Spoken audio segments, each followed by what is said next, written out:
With Session Update, I'm Julie Bartke.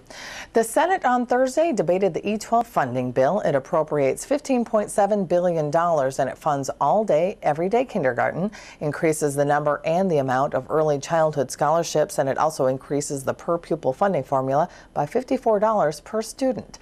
Senate author Charles Wiger has stated that it's a good bill, but he wishes there would have been more money to put towards special education. Critics argue there wasn't enough that districts could use to their own discretion. We'd like to show you some of the debate from the Senate floor.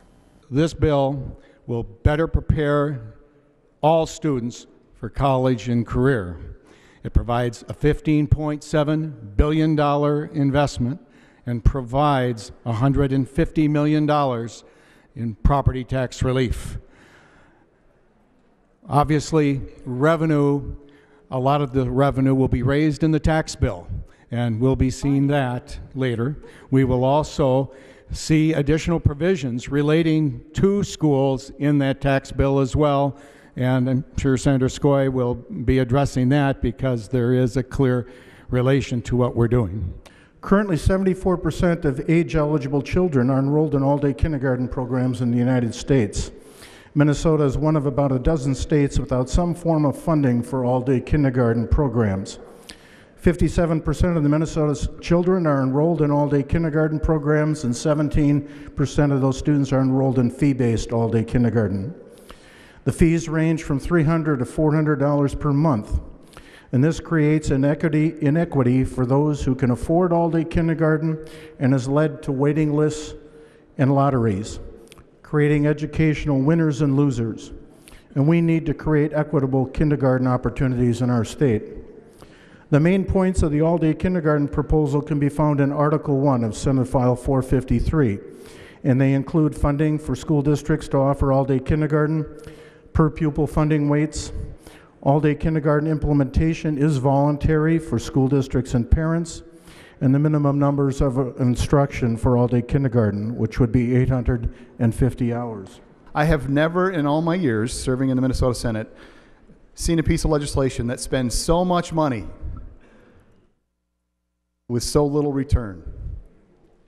Nearly $500 million. $500 million, close to $500 million in more spending, and almost no reform. Almost nothing to improve educational quality. In fact, we go the other direction. We actually eliminate the need for a student to learn anything in order to graduate. That's in the bill. A student no longer has to pass a test or get any score on a test, and a student doesn't have to demonstrate proficiency to graduate.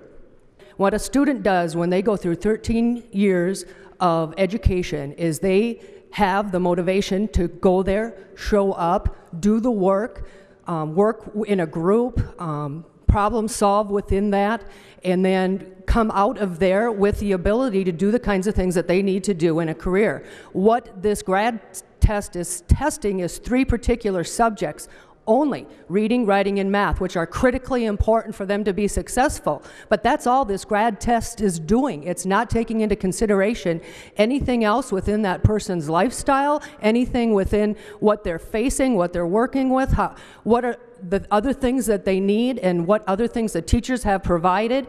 To say and suggest that a student that has gone through 13 years of hard work, getting their work done, following through, taking the tests in the class, and learning and doing what the teachers expect of them is worth nothing, I disagree. I disagree with that. We need to move to assessment testing that's going to provide teachers the information that they need to help that student with all of their skills. The Senate did approve that E-12 finance package.